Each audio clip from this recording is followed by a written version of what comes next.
అండి, welcome back. ఇవాళ కూడా వీడియో పెట్టడం లేట్ అయిందండి. మార్నింగ్ అయితే నేను గోరింటాకు పెట్టుకున్నానండి. ఇక అది ఆరిన తర్వాత కడిగేసి స్నానం చేసి మిద్ది మీదకి వచ్చాను. ఇక కొద్దిసేపు అలా వాకింగ్ చేశానండి. గోరింటాకు అయితే బాగానే పండిందండి. తక్కువసేపు పెట్టుకున్నాను. ఇక మిద్ది మీద కాసేపు ఉండి ఇక కిందికి వెళ్ళిపోయానండి. వెళ్ళిన తర్వాత ఇక వంట అయితే స్టార్ట్ చేశాను. చాలా ప్లెజెంట్గా అనిపించింది ఇక్కడైతే నాకు.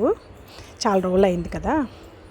ఇక కట్ చేస్తే ఈరోజైతే పిల్లలు పాయసం అడిగారండి. ఇక మార్నింగ్ చేసిన బ్రేక్ఫాస్ట్ నేను ఇంకొక వీడియోలో షేర్ చేస్తానండి. ఈరోజు స్పెషల్ ఏంటి అనేసి. ప్రజెంట్ అయితే పాయసం ఎలా చేశానో షేర్ చేస్తున్నాను.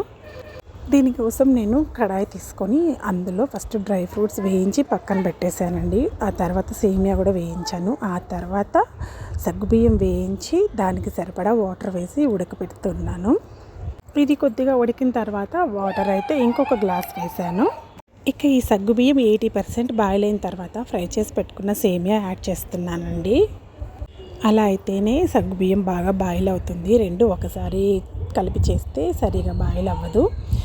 ఇక ఇది బాగా కలిపేసి దీనికి కావాల్సిన వాటర్ వేస్తున్నాను. ఇది రేషియో ఏంటంటే సేమియా సగ్గుబియ్యం రెండు కలిపి ఒక గ్లాస్ అనుకుంటే మనము ఓవరాల్ 5 గ్లాసెస్ వాటర్ తీసుకోవాలి. ప్లస్ మిల్క్ కూడా, వాటర్ మిల్క్ కలిపి 5 గ్లాసెస్.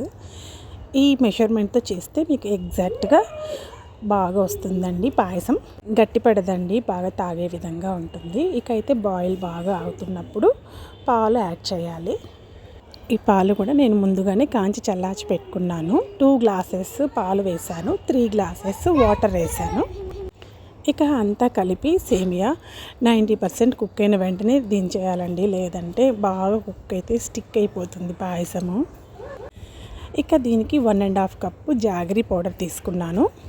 ఇక 2 ఇలాచి దంచి ఇలా వేసుకుంటున్నానండి. నేనైతే కడాయిని స్టవ్ మీద నుంచి దించేసానండి. దించి ఈ ప్రాసెస్ అంతా చేస్తున్నాను.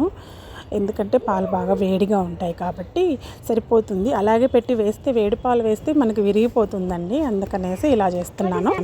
ఇక అంతా బాగా కలిపేసుకున్నానండి. ఇప్పుడు ఇలా ఉంటుంది కానీ కొద్దిగా చల్లారిన తర్వాత చూడండి కరెక్ట్ కన్సిస్టెన్సీ వస్తుంది ఇలా చేస్తే. ఇందులో ఇక వేచి పెట్టుకున్న డ్రై ఫ్రూట్స్ వేసుకుంటున్నానండి. బాదము, కిస్మిస్, క్యాషు ఈ 3 వేసాను. పిస్తా ఉంటే పిస్తా కూడా వేసుకోవచ్చు. ఇక ఒక 3-4 మినిట్స్ తర్వాత చూడండి కన్సిస్టెన్సీ ఎలా మారిపోయిందో, గట్టిపడింది చూడండి. ఈ విధంగా స్లరీ టైప్లో ఉంటే పాయసం తినేందుకు బాగుంటుందండి. లేదా గట్టి తినేదానికి పిల్లలు కూడా నచ్చరు. ఇక ఈ పాయసాన్ని బౌల్లో సర్వ్ చేస్తున్నాను. చూడండి సర్వ్ చేస్తే ఈ విధంగా ఉండాలి, లూజ్ కన్సిస్టెన్సీలో. ఇదండి ఫ్రెండ్స్ ఇవాళ నేను చేసిన ఒక చిన్న రెసిపీ పాయసం. సేమియా అండ్ సగ్గుబియ్యం పాయసం అండి. ఇక ఇది టేస్ట్ అయితే చాలా చాలా బాగుందండి. డెఫినెట్గా ట్రై చేయండి ఫ్రెండ్స్.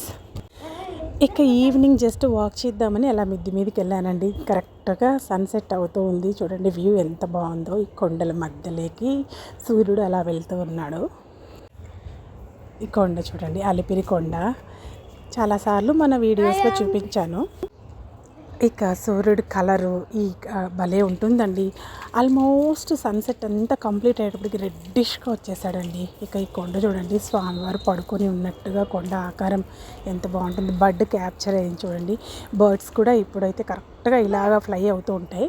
కరెక్ట్గా బర్డ్ వచ్చింది చూడండి. నేను ఇలా వీడియో తీసేటప్పుడు ఇలా వస్తుంటాయి బర్డ్స్, కరెక్ట్గా క్యాప్చర్ అవుతాయి కూడా. ఇక వాకింగ్ అయితే కంప్లీట్ అయిపోయింది ఫ్రెండ్స్. ఇక అలా చదువుతున్నారు, నేనైతే ఇంకా దిగేస్తాను.